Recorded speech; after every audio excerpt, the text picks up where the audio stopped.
महिलाओं के प्रति जो अत्याचार दुष्कर्म की घटनाएं बढ़ी, वो बड़ी दुर्भाग्यपूर्ण भी हैं, चिंताजनक भी हैं, क्योंकि कानून व्यवस्था राज्य की जिम्मेदारी है। और बहुत सारे राज्यों में देखा गया कि बहुत कुछ घटने के बाद भी कोई उचित कदम नहीं उठाए गए, और ऐसी घटनाएं मानवता को शर्मसार भी करती हैं। लेकिन कुछ लोग राजनीतिक चश्मे से ही सब चीजों को देखते हैं। अब एक और नारी अस्मिता बिहार में तार तार है। नीतीश तेजस्वी के चश्मे से बिहार में बहार ही बहार है। उनको वहां पर बेगूसराय में जो घटा वो आप सबके सामने है, लेकिन मुख्यमंत्री उप मुख्यमंत्री की तरफ से एक शब्द ना आना यह दिखाता है कि महिलाओं के प्रति अपराध बढ़ भी रहा है और अपराध करने वाले को संरक्षण भी मिलता है।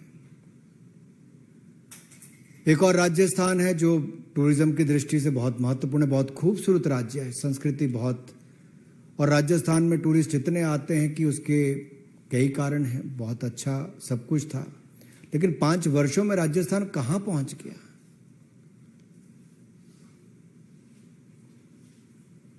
और जब वहां पर महिलाओं के प्रति कितनी घटनाएं दुष्कर्म की, अत्याचार की, अपराध की हुई। एक शांत राज्य, सुरक्षित राज्य पिछले 5 वर्षों में नंबर 1 महिला अपराध में बन गया है। 1,09,000 महिला अपराध की घटनाएं पिछले 4 वर्षों में।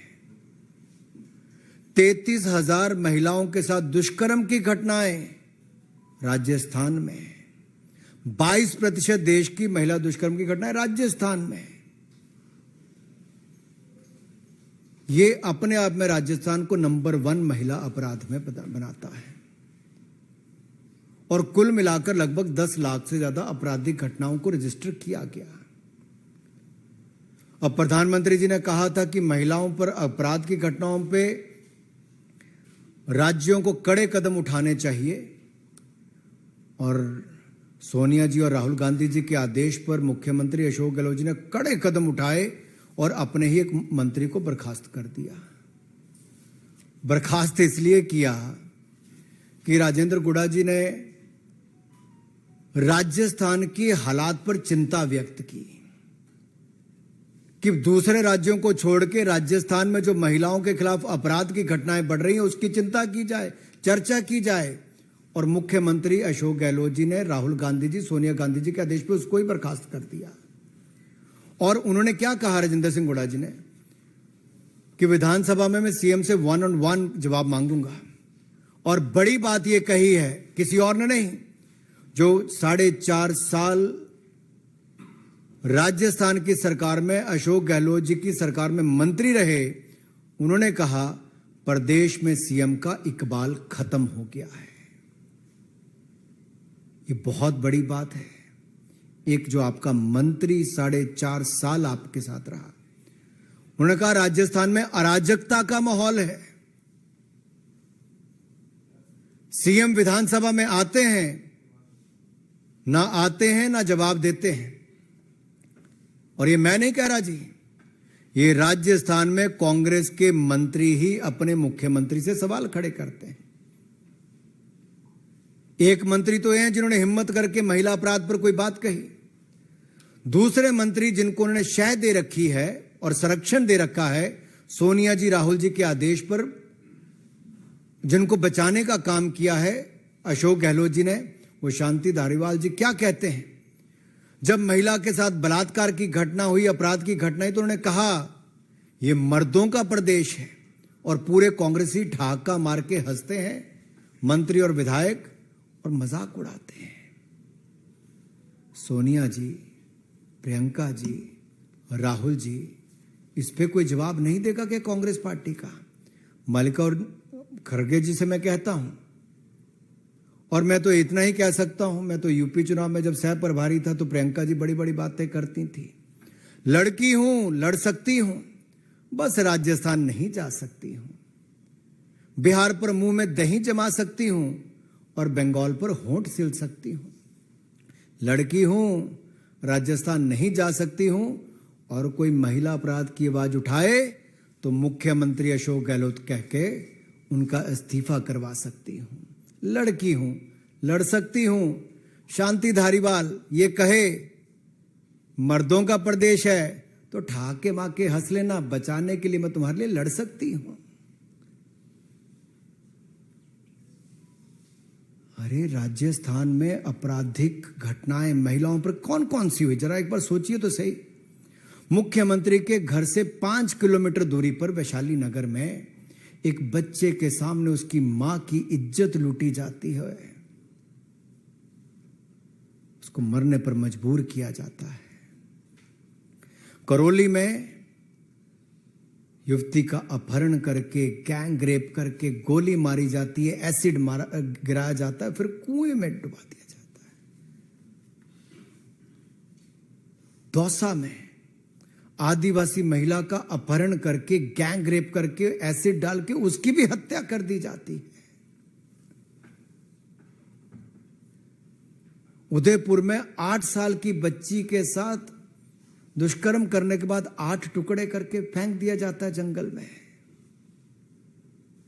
बीकानेर के खाजूवाला में 2 पुलिस वाले शामिल होते हैं बलात्कार में, लेकिन गिरफ्तारी पहले दिन नहीं होती, सीसीटीवी कैमरा में है तब भी उसके बावजूद। जोधपुर में जिसको भाई जैसा माना था, ऐसे 3 लोगों ने, दरिंदे कहूंगा मैं तो, जिन्होंने दुष्कर्म करने का काम किया, और ये मुख्यमंत्री का गृह जिला है। अरे मुख्यमंत्री तो सोए हैं, लेकिन जो लड़की है लड़ सकती हूं वो कहां है?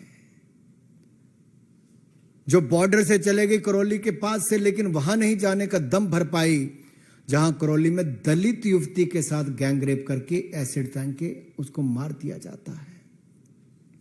दलित हो, युवती हो, महिला हो, इनके खिलाफ राजस्थान नंबर 1 अपराध की दृष्टि से, महिला अपराध की दृष्टि से बना है। बंगाल भी पीछे नहीं है। बंगाल में चुनाव में बम और हत्या, बैलेट से ज्यादा बम की घटनाएं सुनने को मिली। हत्या के मामले, हत्या और हिंसा के मामले, रास्ते सत्ता हथियाने का काम किया गया। लेकिन पश्चिम बंगाल में मैं आप सबके सामने कहना चाहता हूं, ममता बनर्जी जी, न जाने आपके दिल में ममता बची है कि नहीं बची है, यह सवाल खड़ा होता है। बंगाल के हावड़ा में इंसानियत शर्मसार हुई है, लेकिन सबके होंठ सिले हुए हैं जी। हावड़ा के पांचला इलाके में पंचायत चुनाव के मतदान के दिन 40 से ज्यादा टीएमसी के गुंडों ने महिला को निर्वस्त्र करके घुमाया, प्रत्याशी को पीटा गया, बेइज्जती की गई। और यही नहीं, बंगाल के ही मालदा में एक जो वीडियो वायरल हो रहा है, मैं तो ऐसे वीडियो दिखाऊंगा भी नहीं, शेयर भी नहीं कर सकता, लेकिन जहां पर 2 महिलाओं को पीट पीट कर अर्धनंग किया जा रहा है और नंगा करके उनको जैसे घुमाया जा रहा है जी, वीडियो बनाए जा रहे हैं। कहां है ममता जी की ममता? कहां है सरकार? कहां कार्रवाई हो पा रही है? ये बंगाल से लेके, बिहार से लेके राजस्थान तक, तृणमूल हो, जेडीयू हो, आरजेडी हो, कांग्रेस हो, इनके शासित राज्यों में महिलाओं के खिलाफ अपराध की घटनाएं बढ़ रही है और सरकारें मूक दर्शक बन के बैठी हैं। ये गठबंधन की बात करते हैं, उस गठबंधन के नेताओं के ऊपर देखिए, एक भी इस बात को लेकर अपनी बात नहीं कहता है। और कहां गए वो अवार्ड वापसी वाले लोग? कहां गए कैंडल मार्च वाले लोग? कहां गए फ्रीडम ऑफ स्पीच वाले लोग? क्या बंगाल, बिहार, राजस्थान में महिलाओं के साथ होती घटनाओं पर वो मूक दर्शक बन के बैठे रहेंगे? और जो मर्दों वाला प्रदेश कहकर ठहाके मारते हैं, उस पे खड़गे जी, आप क्या, पूरा गांधी परिवार भी मूक दर्शक बन के बैठा रहता है। सवाल खड़े होते हैं आपके सामने। और बिहार, बंगाल की यही नहीं, बहुत सारी घटनाएं थी। फरवरी 2020 में हल्दिया में मां बेटी के साथ सद्दाम हुसैन और मंजूर मलिक के नाम दरिंदों ने रेप करके उनको जलाकर मार दिया। पश्चिम मेदिनीपुरा में डेबरा में टीएमसी के गुंडों ने आदिवासी महिला के साथ दुष्कर्म के बाद हत्या की। 15 जुलाई को 2020 में नदिया जिला के कृष्णानगर में युवा कार्यकर्ता की हत्या कर दी गई और अप्रैल 2018 में दक्षिण 24 परगना में बीजेपी की महिला कार्यकर्ता की पिटाई करके उनको भी निर्वस्त्र करके घुमाया गया। 3 फरवरी 2020 को पश्चिम बंगाल के दक्षिण दिनाजपुर जिले में कांग्रेस तृणमूल के ही एक नेता ने कथित गुंडों के साथ 2 महिलाओं के पांव बांध के हाथ पैर बांधकर जमीन पर घसीटा भी, अभद्र व्यवहार भी किया, हरकतें की। ये सब जनता के सामने है, लेकिन शायद नेशनल मीडिया के परे है। उन लोगों की आवाज जो कभी बाकी मुद्दों को लेकर आते हैं, इन घटनाओं पर चुप रहते हैं। कितनी गिनाऊं, कितनी ऐसी महिलाओं के साथ दुष्कर्म की घटनाएं जिनकी आप बीती आपको सुनाऊं। मुझे तो कहते हुए भी कई बार शर्म आती है जिस तरह की घटनाएं इन राज्यों में घट रही है। लेकिन जो राज्य बंगाल कभी भारत के लिए ऐसे नेताओं के योगदान के लिए जाना जाता था, जिनका बहुत बड़ा योगदान आज़ादी से पहले, आज़ादी के बाद भी रहा, आज वो बंगाल शर्मसार हो रहा है ममता जी के राज में। अपराध, आतंक और महिला अपराध की घटनाओं को बहुत बल मिल रहा है और संरक्षण मिल रहा है।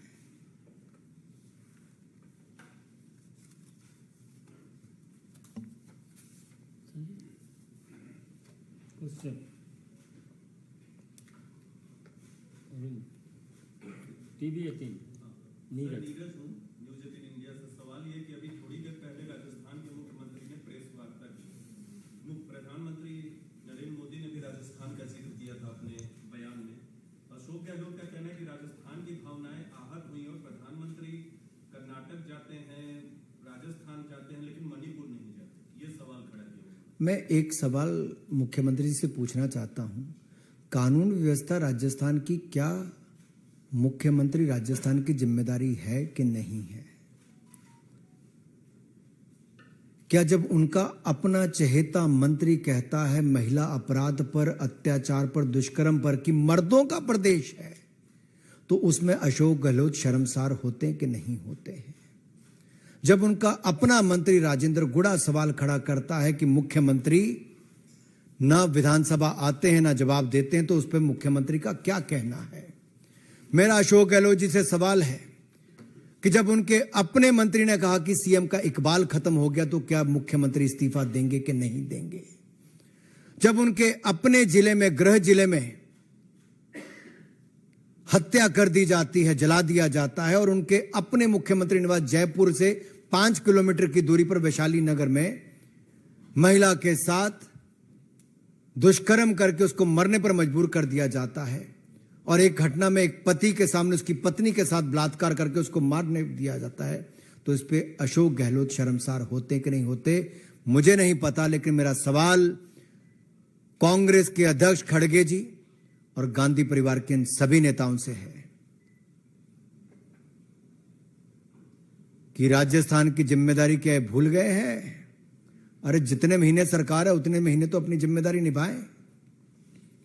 और प्रधानमंत्री जी ने सख्त शब्दों में कहा है, कोई भी हो, कितने भी हो, सबके खिलाफ कड़ी कार्रवाई होनी चाहिए और होगी।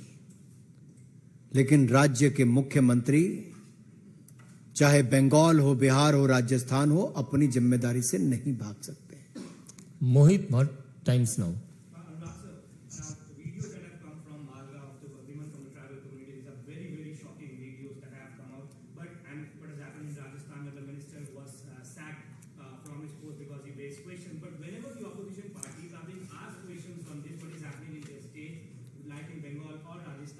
They say that the BJP is trying to divert the issue from the Manipur. They are not talking about Manipur, but they are completely silent on what is happening in Bengal and Rajasthan. You rightly pointed out, but I would like to say here, can you differentiate between two women? For example, one incident happens in Rajasthan, one incident happens in Bengal or Bihar or Manipur. A crime against women is a crime against women. and the action must be taken as per law. And the law and order is the state subject. The state has to take the action. Why there is a delay and why they are in a denial mode to take action?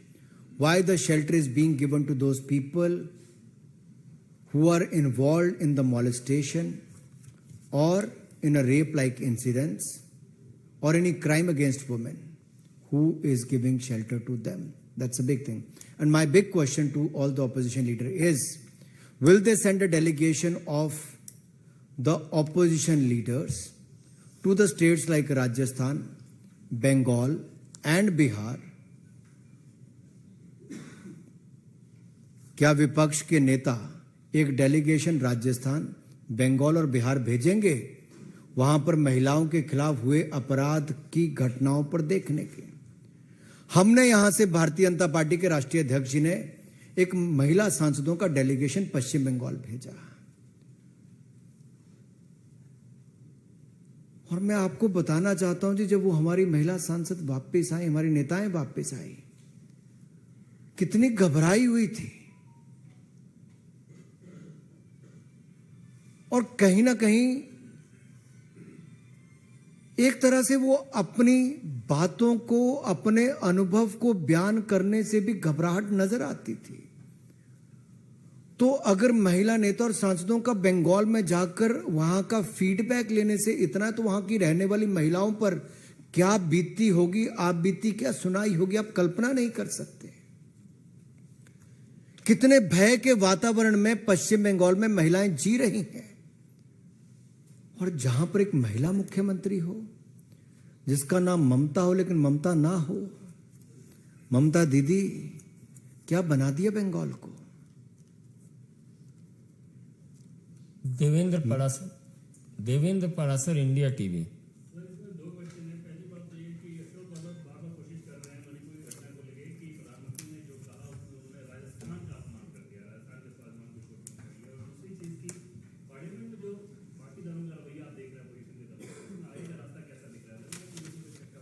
जहां तक parliament का सवाल है, मैं बहुत स्पष्ट शब्दों में कहना चाहता हूं, भारतीय जनता पार्टी ने पहले दिन से कहा महिला अपराध की घटनाओं पर हम लोग चर्चा करने के लिए तैयार हैं, चाहे वो मणिपुर की हो, राजस्थान की हो, बिहार की हो, बंगाल की हो। और मैं एक बात आपसे कहना चाहता हूं, अगर कांग्रेस शासित 10 साल का भी मैं केवल समय लूं, 2004 से 14 का, तो उस समय तो मणिपुर में 6-6 महीने बंद रहता था जी। कांग्रेस के उस समय के गृह मंत्री कभी गए भी? हमारे यहां से तो माननीय गृह मंत्री जी गए भी, 4 दिन वहां बैठे भी और वहां पर पीस हो, शांति हो, सब दिशा में कदम उठाए गए। हम अपनी जिम्मेदारी को भी समझते हैं, हम सही कदम भी उठा रहे हैं और हम चर्चा भी सदन में करवाने के लिए बिल्कुल तैयार हैं। लेकिन मेरा सवाल यह है कि विपक्ष चर्चा से क्यों भाग रहा है? ऐसी कौन सी बातें हैं जो विपक्ष को चर्चा शुरू करने से भयभीत कर रही हैं? ऐसी कौन सी बातें हैं जो डर पैदा करती हैं विपक्ष में? देखिए, चर्चा क्या बहिष्कार करने से हल निकलेगा कि चर्चा करने से? चर्चा करें, हर विषय को उठाएं।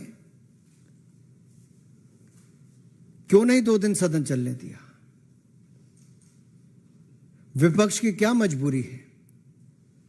क्या किसी एक राजनीतिक दल का एक नेता अब सदन का सदस्य नहीं रहा तो पिछला सदन भी नहीं चलने दिया और इस बार भी पूरा सेशन ना चलने देंगे? क्या यही सोच हो गई है? अनामिका रत्ना, ईटीवी भारत।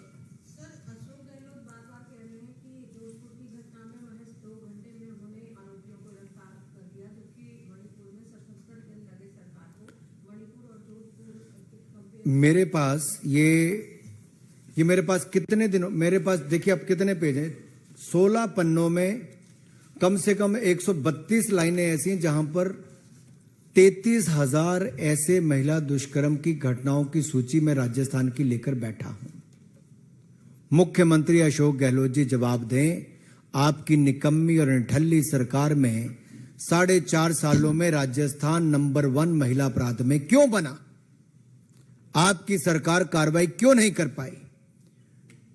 आपके मुख्यमंत्री निवास से 5 किलोमीटर दूरी पर कैसे एक महिला के साथ दुष्कर्म किया जाता है, उसको जलने पर मजबूर कर दिया जाता है? आपके पुलिस के लोग रेप में इन्वॉल्व होते हैं और आप लोग गिरफ्तारी के लिए पहले दिन मना कर लेते हैं, जबकि सीसीटीवी कैमरा की फुटेज है। टुकड़े 8 साल की बच्ची के 8-8 कर दिए जाते हैं। आपकी सरकार निठल्ली होकर बैठी रहती है। आपकी विधायक दिव्या मदरेना जी, वो कहती मैं पुलिस सुरक्षा में सुरक्षित महसूस नहीं करती हूं। आपके मंत्री राजेंद्र जी कहते हैं कि मुख्यमंत्री का इकबाल खत्म हो चुका है, सरकार का इकबाल खत्म हो चुका है। ये छोटी घटनाएं नहीं है जी। आप उसका जवाब दिए बिना आप दूसरे पर ठीकरा फोड़ने का काम करते हैं। कुमार गौरव, महिला अपराध है, किसी भी राज्य में हो। इसलिए हमने कहा कि कहीं पर भी हो, मणिपुर के मुख्यमंत्री ने सामने आके कहा है कि कड़ी कार्रवाई की गई, लोगों को गिरफ्तार किया गया और ये आप सभी चैनल्स ने दिखाया है। गिरफ्तारियां हुई है, जांच चल रही है, उचित कदम उठाए जा रहे हैं और आगे भी उठाएंगे। कोई भी दोषी होगा उसको नहीं छोड़ा जाएगा, कितने भी होंगे नहीं छोड़ा जाएगा। लेकिन यह बात राजस्थान, बंगाल और बिहार के मुख्यमंत्री से नहीं आई है। कुमार गौरव, न्यूज़ 24। लालू जी और नीतीश जी की सरकार है, वहाँ उनकी पार्टियों की बिहार में भी महिलाओं के साथ जो अपराध हो रहा है उसकी तस्वीर सोशल मीडिया पे वायरल है। साथ ही अपराधियों के मंसूबे भी बढ़े हुए हैं। कल बिहार में ही बॉडीगार्ड सहित एक बड़े आदमी की हत्या कर दी गई। देखिए, मैं तो इतना ही कहूंगा, ये सब आपके सामने है और इस सब पे ही चर्चा बिहार में भी हो। अब बिहार में जब कोई चर्चा करता है, कोई आंदोलन करता है, तो भारतीय जनता पार्टी के एक वरिष्ठ नेता को भी लाठी मार मार के मार दिया जाता है। बिहार का जंगल राज रिटर्न्स ये हो चुका है। और इसलिए मैंने कहा कि नारी अस्मिता बिहार में तार तार है। नीतीश तेजस्वी के चश्मे से बिहार में बहार ही बहार है। और जहां तक बंगाल की आपने बात की, मैं इतना ही कहूंगा, ममता निर्ममता का प्रतीक है। यामीन, ANI।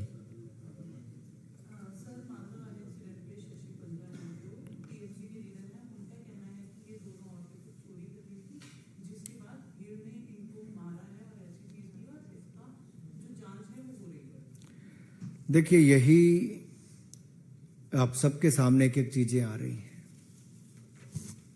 अगर बंगाल में महिलाओं के कपड़े फाड़ के उनको घुमाया जाता है तो उसको कोई और रूप देने का प्रयास किया जाता है। बिहार में यही होता है तो उसको कोई और रूप देने का प्रयास किया जाता है। और अगर राजस्थान में महिलाओं के साथ दुष्कर्म करके हत्या कर दी जाती तो उसको भी छिपाने का प्रयास किया जाता है। लेकिन किसी एक राज्य में और ऐसी घटना घटती है तो उसको केंद्र बिंदु बनाकर क्या महिला में भी अंतर निकालते हैं। मुझे दुख की बात यह है, शशि पंजा जी ने अगर ये कहा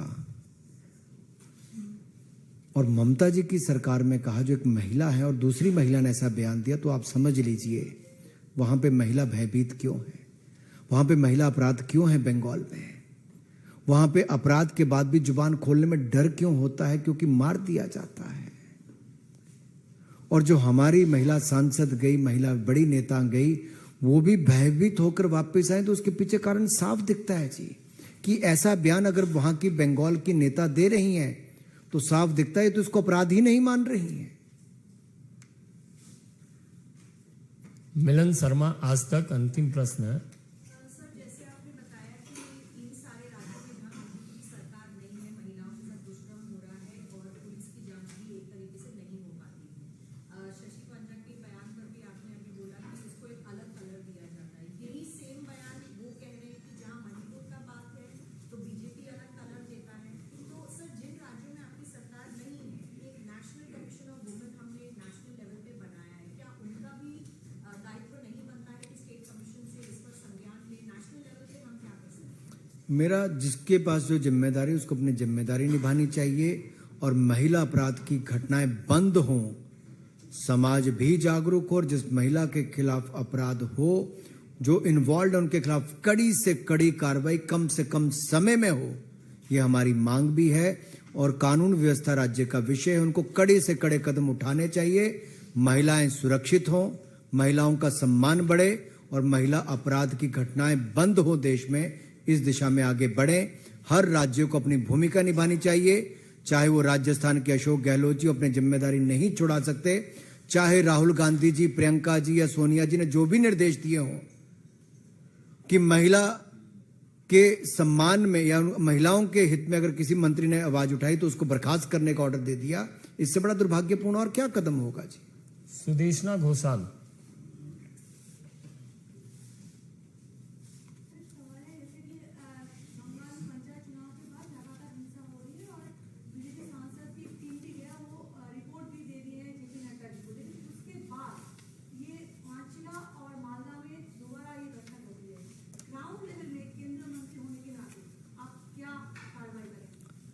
देखिए, कार्रवाई करने की जिम्मेदारी राज्य सरकार की है, चुनी हुई सरकार की है, लेकिन सबसे बड़ी चुनौती तो यह है कि चुनी हुई सरकार ही अगर संरक्षण देती है अपराधियों को, मुख्यमंत्री की नाक के तले अगर बहन बेटियों को कपड़े उतार कर घुमाया जाता है, चुनाव जीतने के लिए कुछ भी ओछे हथकंडे अपनाए जाते हैं और बाहर से गए डेलीगेशन पे भी ना जाने दिया जाए, दबाव बनाया जाए या ऐसी घटनाओं को छिपाने का प्रयास किया जाए और इसको झूठी घटना बताने का भी एक प्रयास किया जाए, तो आप समझिए बंगाल की आज हालत क्या हो गई है। एक महिला मुख्यमंत्री के रहते महिलाओं पर अपराध की घटनाएं बंगाल में बढ़ी, इससे बड़ा दुर्भाग्यपूर्ण कुछ नहीं हो सकता, शर्मनाक कुछ नहीं हो सकता है। अभिषेक दुबे, जी न्यूज।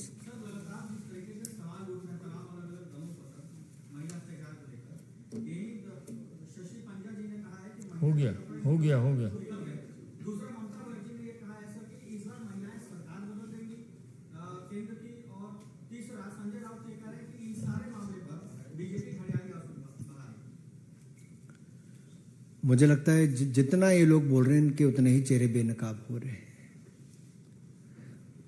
महिला सम्मान को लेकर इनके मन में क्या है आप सबके सामने आ रहा है, केवल राजनीतिक करना चाहते हैं और जहां पर इनके पास जिम्मेदारियां हैं वहां पर ये अपनी जिम्मेदारी से भाग रहे हैं। इनके राज्य में ऐसा हो रहा है और अपने राज्य की रिपोर्ट कार्ड देने की बजाय ये राजनीति करने में विश्वास करते हैं, जो देश देख रहा है। अदिति ट्रिब्यून अंतिम है, इसके बाद आग्रह न करिएगा।